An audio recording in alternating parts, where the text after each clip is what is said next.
कहानी की शुरुआत होती है एक ऐसे आदमी से जिसके आसपास एक खतरनाक आभा छाई हुई होती है। ये आदमी अपने सामने खड़ी लड़की को एक पल में खत्म कर देता है और फिर कुछ ही वक्त में वो दुनिया का राजा बन जाता है।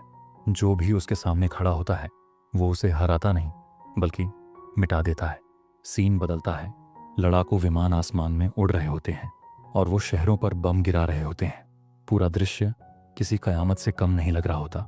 हर तरफ सिर्फ तबाही ही तबाही, और ये सब कुछ उसी राजा के आदेश पर हो रहा होता है। लोग चिल्ला रहे होते हैं, तड़प रहे होते हैं, लेकिन उस राजा को कोई फर्क नहीं पड़ता। फिर एक दिन वो अपने मुकुट को देखता है और खुद से कहता है, मैं अब एक राजा बन चुका हूँ, लेकिन फिर भी अंदर से खाली हूँ। अगले पल वो अपने आप को डूबता हुआ पाता है और एक अजीब सी आवाज़ कहती है, अपनी अगली जिंदगी में रोशनी की तलाश करना। फिर उसकी आंख खुलती है। उसके सामने एक आदमी और एक औरत खड़े होते हैं। दोनों की आंखों में आंसुओं के साथ एक अलग ही खुशी होती है। उसे कुछ समझ नहीं आता कि वो कहाँ है। तभी वो आदमी मुस्कुराते हुए कहता है, आर्थर देखो, मैं हूँ तुम्हारा पापा। मेरा नाम रेनॉल्ड है, पर तुम मुझे री बुला सकते हो। और मैं हूँ तुम्हारी माँ एलिस। आर्थर सोचता है, रुको, इसका मतलब है कि मैं मर गया हूँ और मैंने दोबारा जन्म लिया है। अगले सीन में आर्थर की माँ उसे दूध पिला चुकी होती है और आर्थर का छोटा सा पेट पूरी तरह भर चुका होता है। लेकिन दोस्तों, ये वही महान राजा था जिसने कभी अकेले अनगिनत युद्ध जीते थे। आज उसका अपने नन्हे से शरीर पर भी काबू नहीं है। आर्थर जब पॉटी करता है तो उसकी माँ उसे साफ करती है और ये सब देखकर आर्थर को खुद पर शर्मिंदगी महसूस होती है। फिर हम अगले सीन में देखते हैं कि आर्थर के पापा रेनॉल्ड एक पत्थर के सामने खड़े होते हैं और सिर्फ एक पंच में उस पत्थर को तोड़ देते हैं। लेकिन ताकत का दिखावा करने से पहले ही एक छोटा सा पत्थर उनके सिर पर गिर जाता है। आर्थर की माँ तुरंत उन्हें हील करती है और आर्थर पूरी तरह से हैरान बस चुपचाप ये सब देख रहा होता है, क्योंकि उसकी पुरानी दुनिया में तो मैजिक नाम की कोई चीज़ ही नहीं थी। फिर एक और सीन में आर्थर के पापा एक खतरनाक बीस्ट के सामने खड़े होते हैं और सिर्फ एक ही पंच में उस बीस्ट को जमीन पर गिरा देते हैं। लगता है वो अपने दोस्तों के साथ किसी मिशन पर गए थे। दूसरी तरफ घर में आर्थर की माँ उनके लौटने का इंतजार कर रही होती है और कुछ ही देर बाद वो घर लौट आते हैं। आर्थर देखता है कि उसके पापा ने हाथों में एक खास हथियार जैसे दस्ताने पहने हुए होते हैं। वो दस्ताने काफी नुकीले और खतरे से भरे हुए लगते हैं। ये देखकर आर्थर के मन में एक विचार पक्का हो जाता है, एक दिन मेरे पास भी ये ताकत होगी। लेकिन तभी उसकी माँ प्यार भरी मुस्कान के साथ कहती हैं, चलो तुम पापा से मिल लिए हो, अब सोने का वक्त हो गया है आर्थर। आर्थर माँ पापा को देखता है और सोचता है, मैं अभी इतना छोटा हूँ कि कुछ भी नहीं कर सकता। उसे याद आता है अपनी पिछली जिंदगी में जब भी वो थोड़ा आराम या शांति चाहता तो कोई ना कोई उसे मारने आ जाता। वो हर बार अपने दुश्मनों को खत्म तो कर देता, लेकिन कभी सुकून भरी नींद नहीं सो पाया और ऐसे ही कई दिन बीत जाते हैं। फिर एक दिन पहली बार आर्थर अपना चेहरा शीशे में देखता है। उसके चेहरे पर बचपन की मासूमियत होती है, लेकिन आंखों में एक अलग ही गहराई। उसकी माँ उसे गोद में उठाकर प्यार से सुला देती है, लेकिन जैसे ही माँ जाती है आर्थर आंखें खोल लेता है। वो चुपके से झूले से उतरता है और माँ की नज़रों से बचकर एक कमरे की तरफ चला जाता है। दोस्तों, उस कमरे में बहुत सारी किताबें रखी होती हैं। आर्थर एक किताब उठाता है और पढ़ने लगता है, क्योंकि उसके लिए ये सिर्फ एक किताब नहीं बल्कि एक नई दुनिया को समझने का पहला कदम था। आर्थर जानता था इस दुनिया में ज्ञान ही सबसे बड़ा हथियार है। पढ़ते पढ़ते उसे पता चलता है कि उसका जन्म ताइकथन नाम के एक कॉन्टिनेंट में हुआ है, जहाँ 3 अलग अलग किंगडम हैं। पहला दर्फ किंगडम, जहाँ ड्वार्फ्स रहते हैं। दूसरा एनोयर किंगडम, जहाँ घने जंगलों में एल्व्स रहते हैं। और तीसरा सपिन किंगडम, जहाँ अभी आर्थर रहता है और यहाँ सिर्फ ह्यूमंस होते हैं। आर्थर को ये भी पता चलता है कि इस दुनिया में राजगद्दी ताकत से छीनी नहीं जाती बल्कि विरासत में मिलती है। ये उसकी पुरानी दुनिया से बिल्कुल अलग था, जहाँ उसने राजगद्दी को तलवार की नोक पर हासिल किया था।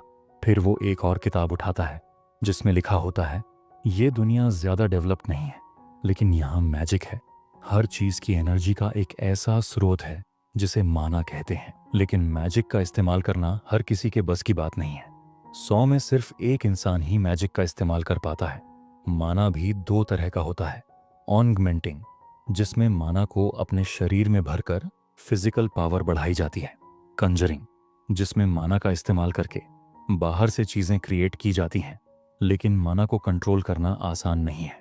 इसके लिए जरूरत होती है एक माना कोर की। स्पेल कास्टर्स अपने माना को माना कोर के जरिए एक जगह पर फोकस करते हैं, और जब इसमें महारत हासिल कर लेते हैं तभी जाकर वो एक मैजिशियन बन पाते हैं। आर्थर सोचता है, क्या उसके पास भी कोई ऐसी ताकत होगी? अपनी पिछली जिंदगी में वो की का इस्तेमाल करता था, लेकिन यहाँ तो एक इनर पावर है जिसे माना कहते हैं। क्या उसकी पिछली जिंदगी का ज्ञान इस नई जिंदगी में काम आएगा? इस सवाल के साथ ही आर्थर ट्रेनिंग शुरू करता है, लेकिन उसे अपनी ताकत का राज जानने से पहले ही उसकी माँ उसे उठाकर कहती है, आर्थर, तुम यहाँ क्या कर रहे हो? तुमने क्या पॉटी कर ली? आर्थर मन में कहता है, मैंने ऐसा कुछ नहीं किया। पर दोस्तों, असल में आर्थर पॉटी कर चुका था, उसे कुछ भी पता नहीं चला। उसकी माँ उसे लाइब्रेरी से ले जाती है और यूं ही 2 साल बीत जाते हैं। 2 साल बीत जाते हैं। हम देखते हैं आर्थर की माँ अपनी डायरी में लिखती है, आर्थर बहुत प्यारा है, उसे नई चीजें सीखना पसंद है, लेकिन अब तक हमने उसे एक बार भी मुस्कुराते हुए नहीं देखा। फिर हम देखते हैं आर्थर अपने छोटे छोटे हाथों से तलवारबाजी की प्रैक्टिस कर रहा होता है। तभी एलिस आती है और गुस्से में री को देखते हुए कहती है, तुम मेरे प्यारे आर्थर को क्या सिखा रहे हो? उसे अभी ठीक से चलना भी नहीं आता। अपनी 2 साल की जिंदगी में आर्थर एक बात अच्छे से समझ चुका होता है, इस दुनिया में औरतों की चलती है, क्योंकि उसकी माँ के सामने उसके पापा की बिल्कुल भी नहीं चलती। उसके बाद उसकी माँ उसे लेकर टाउन जाती है, जहाँ आसपास की चीज़ों को देखकर आर्थर इस नए जगत को और गहराई से समझने लगता है। अब तक आर्थर के लिए ये सब एक नए अनुभव जैसे था। उसने पहली बार इस दुनिया के जादुई पात्र देखे जो उसकी पिछली दुनिया में कभी एग्जिस्ट नहीं करते थे, और ये भी उसके लिए पहली बार था जब उसने किसी इंसान को अपने सामने जादू करते हुए देखा।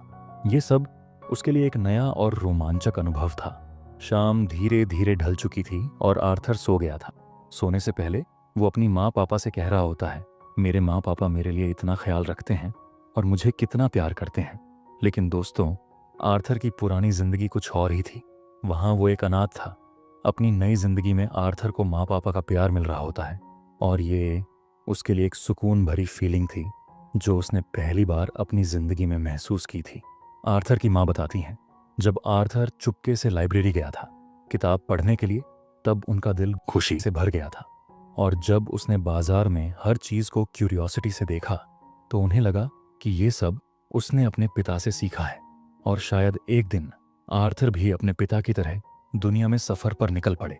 आर्थर की माँ चाहती थी कि वो एक शांत और सुकून भरी जिंदगी जिए, बिना किसी लड़ाई या रणभूमि के। अगले सीन में हम देखते हैं आर्थर अपने पिता को पहली बार मैजिक का इस्तेमाल करते हुए देख रहा होता है। उस मोमेंट में उसने महसूस किया कि वो कितना लकी है जो इस दुनिया में इतना कुछ सीखने को मिल रहा है। हम देखते हैं कि आर्थर के पिता कुछ पत्थरों को हवा में उड़ा देते हैं। मुस्कुराते हुए वो कहते हैं, आर्थर देखो, तुम्हारे पापा कितने ऊसम हैं। आर्थर मन में सोचता है, इतने पत्थर तो मैं अपने हाथों से उड़ा लेता। पर तभी उसकी माँ आती हैं और मुस्कुराते हुए कहती हैं, बेटा, तुमने अपने पिता की असली ताकत देखी कहाँ है? और फिर री अपना माना रिलीज करता है और जमीन पर एक जोरदार लात मारता है। इससे चारों तरफ भूकंप सा आ जाता है। ये देखकर आर्थर शॉक हो जाता है। अब आर्थर भी कुछ ट्राई करना चाहता है, लेकिन उसकी माँ कहती हैं, चलो अब तुम्हें सोना है बेटा। आर्थर लाइब्रेरी की तरफ हाथ बढ़ाता है। माँ फिर से कहती हैं, अभी सोने का वक्त है। आर्थर माँ की तरफ प्यार भरी नजरों से देखता है, इतनी प्यार भरी नजरों से कि माँ का मन पिघल जाता है। ना चाहते हुए भी माँ कहती हैं, ठीक है। फिर हम देखते हैं कि आर्थर एक किताब उठाता है और माना को कॉन्सेंट्रेट करने की प्रैक्टिस शुरू कर देता है। वो अपने माना को एक जगह पर फोकस करने की कोशिश करता है। दूसरी तरफ उसके पिता अपनी ताकत से एक बड़े से पेड़ को हिला देते हैं। तभी आर्थर का माना पूरी तरह से एक जगह पर कॉन्सेंट्रेट हो जाता है और अगले ही पल एक जबरदस्त धमाका होता है। आर्थर के पिता तुरंत एलिशा को बचा लेते हैं। दोनों घबरा जाते हैं क्योंकि जहां धमाका हुआ था आर्थर भी वहीं था। बिना कुछ सोचे दोनों घर के अंदर दौड़ते हैं। जब री अंदर पहुंचते हैं और देखते हैं कि क्या हुआ, उनके होश उड़ जाते हैं। आर्थर हवा में उड़ रहा होता है, माना से घिरा हुआ। तभी एलिशा भी आती है और वो भी हैरान रह जाती है। उनकी आंखों के सामने उनका छोटा सा बेटा हवा में तैर रहा होता है। दोस्तों, आर्थर ने कई दिनों की मेहनत के बाद फाइनली माना को कंट्रोल करना सीख लिया था, लेकिन अचानक ऊपर से टूटी हुई छत आर्थर पर गिरने लगती है। आर्थर बचने की कोशिश करता है, लेकिन उसका छोटा सा शरीर इतनी बड़ी मुसीबत को संभाल नहीं पाता। उस मोमेंट में उसे लगता है शायद आज उसकी जिंदगी खत्म हो जाएगी, लेकिन तभी उसके माँ बाप वहां आ जाते हैं। री तुरंत मैजिक से टूटी हुई छत को हटा देता है। आर्थर को सही सलामत देखकर एलिस के आंसू रुक नहीं पाते। वो रो पड़ती है और रेनॉल्ड की आंखों में भी आंसू आ जाते हैं। आर्थर उन्हें देखता है और मन में कहता है, ये लोग रो क्यों रहे हैं? इन्होंने तो सिर्फ अपना फर्ज निभाया है, इन्हें तो खुद पर गर्व होना चाहिए। ये कैसा एहसास है? पिछली जिंदगी में कभी किसी ने ऐसे नहीं चाहा था, कभी ऐसा प्यार महसूस नहीं किया था। और आर्थर भी रो पड़ता है। और फिर एपिसोड के अंत में हम देखते हैं एक भयानक से मॉन्स्टर को। एपिसोड 2 की शुरुआत में हमें आर्थर के पास्ट का एक सीन दिखाया जाता है, जहां पर राजा ग्रे के सामने एक आदमी को बंदी बनाकर लाया जाता है। उस आदमी की गलती ये है कि वो ग्रे को मारना चाहता था और इसलिए कानून के अनुसार उसे मौत की सजा मिलेगी। पर काउंसिल के लोग उस पर दया दिखाते हुए उसे उसके राज्य में भेजने का फैसला करते हैं। उसके राज्य के लोग ही उसका फैसला करेंगे। पर तभी वो आदमी यहाँ अपने बीवी और बच्चों को देखता है और इसलिए वो महाराज से कहता है, गुनाह मैंने किया है, इसलिए प्लीज आप मेरे परिवार को छोड़ दीजिए और मैं कोई भी सजा भुगतने के लिए तैयार हूँ। जो सुन काउंसिल के लोग कहते हैं, तुमने महाराज के सामने बिना इजाजत के बोलने की हिम्मत कैसे की? और अगले ही पल हम देखते हैं कि किंग ग्रे ने इस आदमी की बीवी और बच्चे को मार दिया है। जो देख काउंसिल के लोग कहते हैं, महाराज ने इन्हें खुद अपने हाथों से मारा है, यानी कि उन्होंने खुद इन्हें मुक्ति दी है। वो हर एक प्रकार के दुख और दर्द से आज़ाद हो चुके हैं। और ये देख वो आदमी रोते हुए कहता है, ऐसा करने के लिए शुक्रिया महाराज। और अब सीन प्रेजेंट का आता है, जहां रे आर्थर को ट्रेनिंग करने के लिए ग्लव्स देते हैं। पर आर्थर बताता है कि उसे लकड़ी की तलवार से प्रैक्टिस करनी है, क्योंकि दोस्तों आर्थर ये ग्लव्स पहनकर सिर्फ क्लोज रेंज अटैक कर पाएगा और इतना छोटा सा शरीर होने की वजह से वो आसानी से मारा जाएगा। इसलिए आर्थर ने लकड़ी की तलवार चुनी। इसके बाद ऑथर अपने पिता के साथ प्रैक्टिस करने लगता है, पर तभी वो देखता है उसके पिता ने एक लकड़ी को माना के साथ इन्फ्यूज कर लिया है। जो देख आर्थर बिल्कुल ऐसा ही करता है और अपने पिता की ओर जाकर उनके वेपन को काट देता है। आर्थर की काबिलियत देख रे बहुत हैरान हो चुका था। अगले सीन में हम देखते हैं कि आर्थर के माता पिता के बीच बहस हो रही है, क्योंकि आर्थर के पिता का कहना है कि आर्थर की ट्रेनिंग कोई टीचर ही करा सकता है, क्योंकि वो बहुत ज्यादा टैलेंटेड है। आर्थर ने लकड़ी की तलवार को माना के साथ इन्फ्यूज कर इस लकड़ी को आसानी से काट दिया, जबकि आर्थर बस 4 साल का है। पर आर्थर की माँ ये नहीं चाहती, क्योंकि आर्थर को कोई टीचर तभी मिलेगा जब आर्थर किसी शहर में जाकर पढ़ेगा। वे कहता है, पर तुम्हें उसके भविष्य के बारे में सोचना चाहिए। एलिस कहती है, मैं आर्थर के बिना नहीं रह सकती, और इसी वजह से दोनों के बीच बहस हो रही है। तो आर्थर सजेस्ट करता है कि इन सभी को शहर में चले जाना चाहिए। जो सुन दोनों हैरान होकर कहते हैं, अरे आर्थर ने तो बिल्कुल सही कहा। और अब आर्थर ये देख के खुश होता है कि उसके माता पिता अब फिर से प्यार से बातें कर रहे हैं। अब इसके बाद हम देखते हैं कि आर्थर का परिवार यहाँ से जाने के लिए तैयार है, और यहाँ पर आर्थर अपना इंट्रोडक्शन अपने पिता के कुछ साथियों को देता है जो उनके साथ हंटिंग करते हैं। जिसके अलावा भी ये लोग एक साथ वक्त गुजारते हैं। साथ ही ये वो पार्टी है जिसमें आर्थर के माता पिता पहले काम कर चुके हैं। इसी पार्टी के लीडर का नाम है एडम। तभी एंजेला नाम की एक लड़की आर्थर को सीने से लगा लेती है, और इस महाशय का नाम है डार्डन, और ये मोहतरमा है जैस्मीन, और ये है हेलन। जिसके बाद ये सभी अपने नए सफर पर निकल पड़ते हैं, और इनका ये सफर थोड़ा लंबा होने वाला है। पर दोस्तों आर्थर की पिछली दुनिया बहुत ज्यादा एडवांस थी। घोड़ा गाड़ी से जिस सफर में कई दिन लग जाते हैं, एडवांस मशीनों से वो सफर कुछ घंटों में पूरा हो जाता है। जिसके बाद ये सभी आराम करने के लिए एक जगह रुकते हैं। हमें पता चलता है कि ये लोग जायरस नाम के शहर की ओर जा रहे हैं, और हर एक चीज सही से हो रही है सिवाय एक के। इनका सामना होता है यहाँ कुछ मॉन्स्टर से। यहाँ कुछ भेड़ी आकर इनके ऊपर हमला कर देते हैं, पर जैस्मीन एक ही हमले से उन सबको जख्मी कर देती है। जिसके बाद बाकी सब अपने अपने हमलों से उन भेदियों को खत्म कर देते हैं, और हमें जानने को मिलता है एडम और हेलन जैस्मीन ऑकमेंटर्स हैं, वहीं एंजेला एक कजूरर है। इन सबको लड़ता हुआ देख आर्थर एक फैसला करता है कि वो भी जल्द से जल्द बिल्कुल इन्हीं के जैसा बनेगा। फिर रात के वक्त ये लोग यहीं रुकते हैं, और इस वक्त ये लोग एक सफर पर हैं। इन्हें खाने के लिए ज्यादा तो नहीं मिलता, पर आर्थर सोचता है कि कम से कम ये ताज़ा तो है। आर्थर की माँ थोड़ा सा खाकर कहती है कि मेरा पेट भर चुका है। तभी रे नोटिस करता है कि वो थोड़ा जख्मी हो गया है। दोस्तों, एलिस रे को हील करने से पहले हम देखते हैं कि बाकी सब चारों ओर ये देखने लगते हैं कि कोई यहाँ पर इन्हें देख तो नहीं रहा, क्योंकि एलिस एक स्पेशल टाइप मैच है विद हील पावर, जिसे एमिटर कहा जाता है। और अगर किसी को एलिस की पावर के बारे में पता चल गया तो वो खतरे में आ सकती है। एलिस और रे के गांव में रहने की वजह एक यही थी कि वहां इन्हें कोई नोटिस नहीं करता। अब रे के हील होने के बाद एडमम कहता है कि रे, क्या मैं आर्थर के साथ ट्रेनिंग कर सकता हूँ? जिसके बाद हम देखते हैं कि इन दोनों के बीच मुकाबला होने वाला है और सभी लोग ये देखने के लिए बहुत ज्यादा एक्साइटेड थे। जो देख आर्थर सोचता है कि इन सबको याद तो है ना कि मैं बस 4 साल का हूँ। पर तभी एडमम अपने भाले को माना के साथ रीइंफोर्ज कर लेता है। जो देख आर्थर समझ जाता है कि इनकी लड़ाई कोई मजाक नहीं होने वाली, इसलिए वो भी अपने तलवार को और साथ ही अपने पेरू को माना के साथ रीइंफोर्ज कर लेता है और फिर तेजी से एडमम की ओर बढ़कर अचानक ही उसके सामने से गायब होकर पीछे आ जाता है। लेकिन उसका जरा सा पैर फिसल जाता है, इसलिए वो सही मौके पर अपना हमला नहीं कर पाता। फिर ये दोनों एक दूसरे पर हमला करने लगते हैं, पर ये दोनों एक दूसरे की ताकत से दोनों ही दूर हो जाते हैं। पर आर्थर तो गिरने वाला था, पर तभी एंजेला अपने मैजिक से उसे गिरने से रोक देती है। जिसके बाद बाकी सब एडमम पर गुस्सा होने लगते हैं कि वो एक बच्चे के खिलाफ इतनी ताकत यूज कैसे कर सकता है। तब एडमम कहता है कि आर्थर किसी छोटे मॉन्स्टर से कम नहीं है। और तभी अचानक आर्थर देखता है कि जैसमीन उसे ही घूरे जा रही है। आर्थर देखते ही समझ जाता है इस तरह से कोई आपको तभी घूरता है जब वो आपसे कुछ जानना चाहता हो। इसके बाद इनका ये सफर ऐसे ही जारी रहता है। एडमम आर्थर को कुछ टेक्निक्स बताता है और हेलेन उसे धनुष चलाना सिखाती है। आर्थर अपने पिता के साथ एक्सरसाइज भी करता है, जिसके बाद वो जैसमीन को अपनी तेज रफ्तार भी दिखाता है। और जब वो रात को बुक रीड करता रहता है तब भी जैसमीन उसे ही देखे जा रही थी और साथ ही जैसमीन आर्थर को अपने हिस्से का खाना भी देती है। फिर अगले दिन जैसमीन आर्थर को एक तोहफा देती है क्योंकि आज आर्थर का बर्थडे है। तोहफा एक खंजर था। फिर जैस्मीन उसे बताने लगती है कि इसका इस्तेमाल अच्छे से कैसे करते हैं। ये तीनों देखती हैं कि जैस्मीन पहली बार किसी को कुछ सिखा रही है, जिसके बाद वक्त आता है इनके आगे बढ़ने का। पर तभी आर्थर देखता है कि उसकी माँ शायद थोड़ा सा अजीब महसूस कर रही है, पर इसके बारे में वो किसी से नहीं कहती।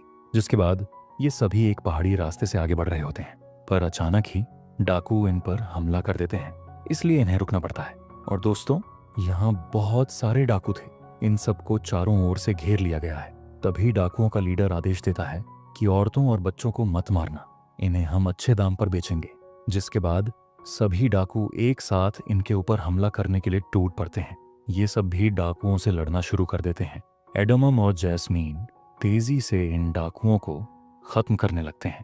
बाकी सब भी एक दूसरे का अच्छे से साथ दे रहे थे, पर यहाँ पर बहुत सारे डाकू थे और ये लोग इनसे लड़ते हुए अब थकने लगे हैं। आर्थर के पिता भी बहुत ज्यादा जख्मी हो चुके हैं, इसलिए आर्थर की माँ अपने पति को हील करने के लिए बाहर निकल आती है। ऐसा मत करना, अगर उन्हें तुम्हारी ताकत का पता चल गया तो दिक्कत और भी बढ़ जाएगी। आर्थर अपनी माँ को लेकर यहाँ से भागो। आर्थर कहता है मुझ में भी इनसे लड़ने की ताकत है। तब आर्थर के पिता कहते हैं उस ताकत का इस्तेमाल अपनी माँ को सुरक्षित करने के लिए करो, क्योंकि इस वक्त उनके पेट में एक बच्चा है। और अब आर्थर को समझ में आता है कि आखिर क्यों उसकी माँ को थोड़ा अजीब महसूस हो रहा था। और अब्रे कहता है मैं तुम पर भरोसा करता हूँ मेरे छोटे हीरो। और अब आर्थर अपनी माँ को लेकर यहाँ से भागने लगता है। इससे पहले कि डाकुओं का सरदार उनके पीछे जाता रहे, उस पर हमला कर देता है। आर्थर और एलिस के सामने आने वाले सभी डाकुओं को बाकी सब खत्म कर देते हैं। भागते हुए आर्थर हमसे कहता है कि दूसरों से इतना कुछ छीनने के बाद अब मैं भाग रहा हूँ ताकि मैं कुछ खो ना दूं, और शायद यही कर्मा है। ये दोनों भागते हुए काफी दूर आ जाते हैं, पर यहाँ पर कोई तो था जो इन पर नजर रखे हुए था। ये भी एक डाकू है जो कि एक कजुरर है। ये अपने मैजिक से उन दोनों पर हमला कर देता है। आर्थर अपनी माँ को दूर कर वो हमला खुद पर ले लेता है। अब नीचे जो खाई है, आर्थर उसी में गिरने लगता है। गिरने से पहले आर्थर उसी खंजर को बाहर निकालता है जो कि जैसमीन ने उसे दिया था। आर्थर उस खंजर को डाकू की ओर फेंक कर उसे नीचे गिरा देता है। पर दोस्तों, आर्थर अब पहाड़ी से नीचे गिर रहा था। डेड और एंजेला अपने मैजिक से उसे पकड़ने की कोशिश करते हैं, पर उनका मैजिक उस तक पहुंच नहीं पाता। गिरते वक्त आर्थर के मन में एक ख्याल आता है, कितना अजीब है, अभी जो मैंने किया उससे मुझे कुछ हासिल नहीं हुआ, पर फिर भी मेरे दिल को सुकून पहुंचा है। और शायद अब मैं समझा कि वो आदमी मुझसे क्या मांग रहा था और क्यों। मुझे अब ये भी समझ में आ गया है कि आखिर मेरे पेरेंट्स रो क्यों रहे थे, क्योंकि हम अपने परिवार को बचाने के लिए अपना बलिदान देने में ज़रा भी नहीं हिचकिचाते। और जो आंसू हमारी आंखों से गिरते हैं वो इस दुख में बहते हैं कि हम अपने दिल के सबसे करीब लोगों को अब कभी देख नहीं पाएंगे। आर्थर अब धीरे धीरे खाई की ओर गिर रहा होता है। उसकी आंखों से भी आंसू बह रहे होते हैं। वो सोचता है, कितना अच्छा होता अगर मैं एक बड़ा भाई बन पाता। यही सोचते हुए वो खाई में गिरता चला जाता है और तभी उसकी आंखें खुलती हैं। वो खुद को एक अजीब सी गुफा में पाता है। वहाँ चारों ओर अंधेरा और पूरी तरह से शांति है। अगले ही पल उसके सामने एक भयानक मॉन्स्टर आता है और यहीं पर एपिसोड एंड हो जाता है। एपिसोड 3 की शुरुआत होती है एक जबरदस्त सीन के साथ। आर्थर होश में आता है और जैसे ही उसकी आंख खुलती है उसके सामने एक भयानक मॉन्स्टर खड़ा होता है। उसे देखते ही आर्थर बुरी तरह घबरा जाता है। उसे समझ ही नहीं आता कि वो इस अंधेरी गुफा में आया कैसे। डर के बावजूद वो मॉन्स्टर पर हमला कर देता है, लेकिन वो मॉन्स्टर बस एक हाथ से ही आर्थर को जमीन पर पटक देती है और फिर एकदम शांत लहजे में वो कहती है, डरो मत, मैं तुम्हारे साथ हूँ। ये सुन के आर्थर थोड़ा हैरान होता है। अगले ही पल वो मॉन्स्टर एक पेड़ से एक फल तोड़कर लाती है आर्थर के लिए। शायद उसे लगता है आर्थर भूखा होगा, लेकिन तभी आर्थर को एहसास होता है उसकी एक हड्डी टूट चुकी है। वो दर्द से चिल्ला पड़ता है। वो मॉन्स्टर कहती है, ज्यादा मत हिलो, तुम बहुत ऊंचाई से गिरे हो। किस्मत अच्छी थी जो बच गए, पर तुम्हें सारे सवालों के जवाब तभी मिलेंगे जब तुम कुछ खा लोगे। आर्थर बिना कुछ बोले फल खाने लगता है और उसका पहला सवाल होता है, मेरे मम्मी पापा ठीक तो है ना? मॉन्स्टर जवाब देती है, मैं इस गुफा से बाहर तो नहीं जा सकती, लेकिन मेरी आंखें बहुत तेज हैं। फिर वो आर्थर को अपनी एक खास शक्ति से दिखाती है कि उसके माँ बाप ने सारे डाकू हरा दिए और अब वो अपने सफर पर आगे बढ़ चुके हैं।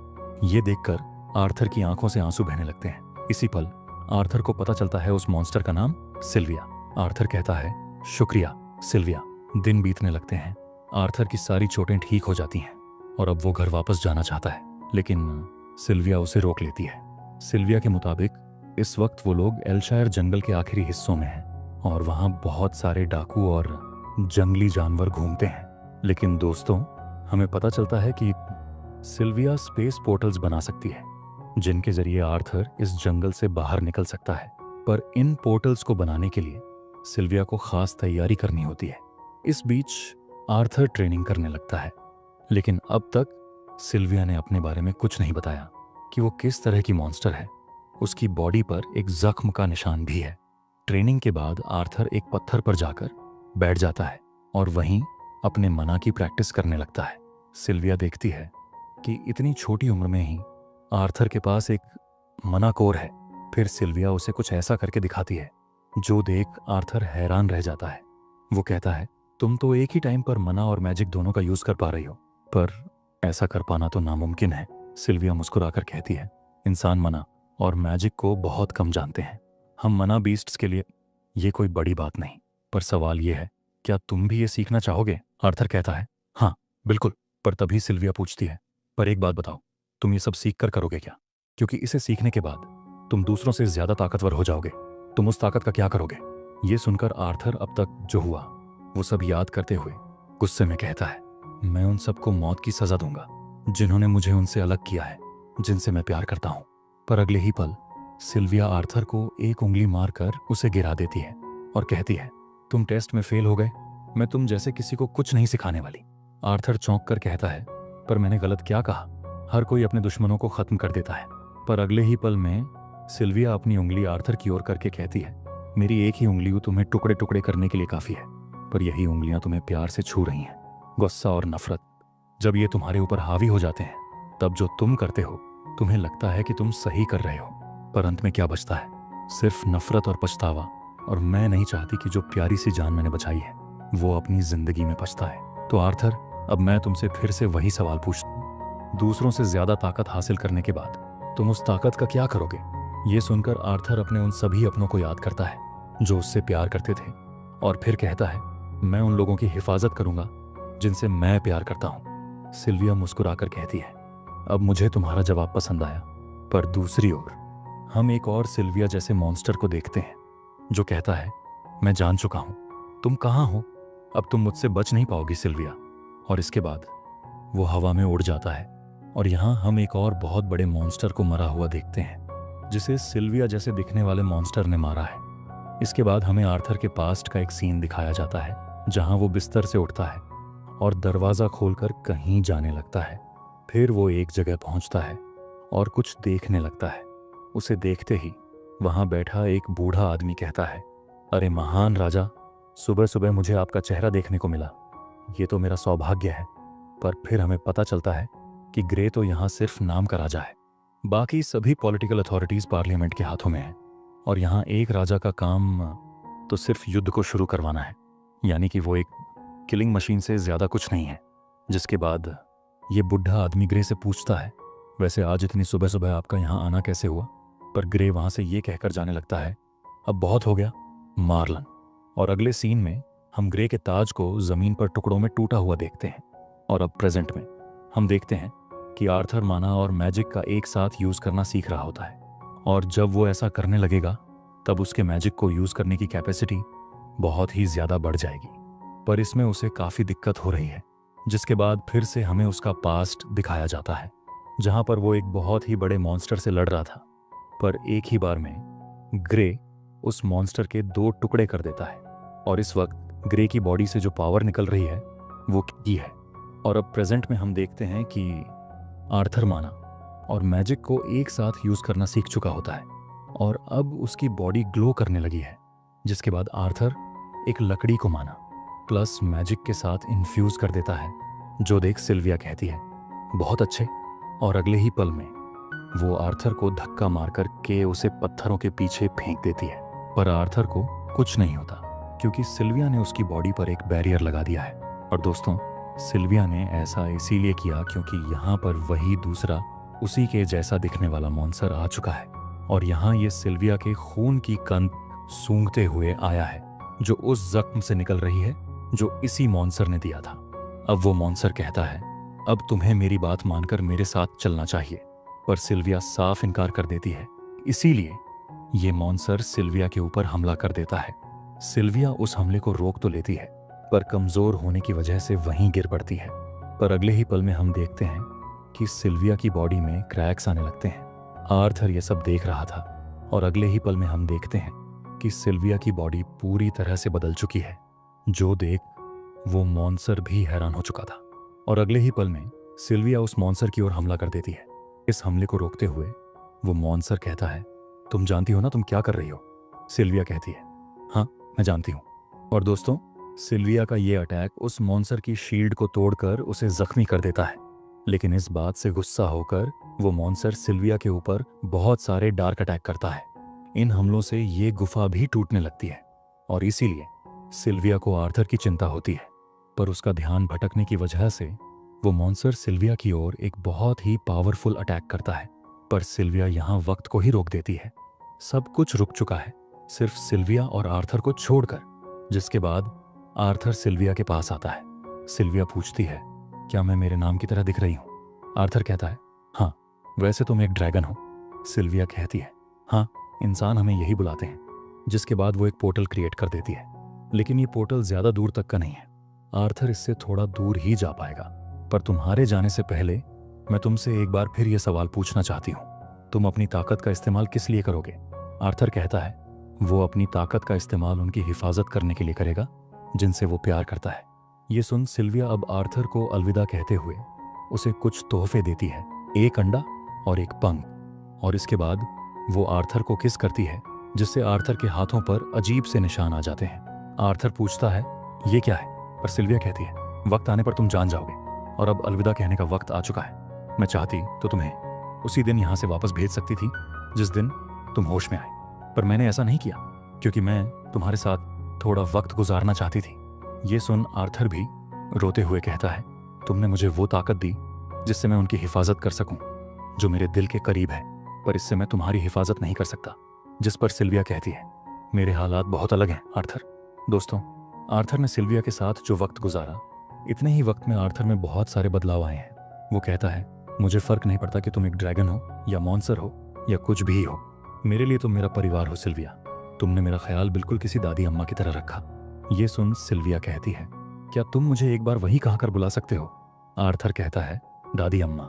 ये सुन सिल्विया की आंखों में आंसू आ जाते हैं और फिर वो आर्थर को आगे बढ़ने को कहती है। आर्थर भी सिल्विया द्वारा दिए गए तोहफे लेकर आगे बढ़ जाता है, पर जाने से पहले वो सिल्विया से उसके साथ चलने को कहता है।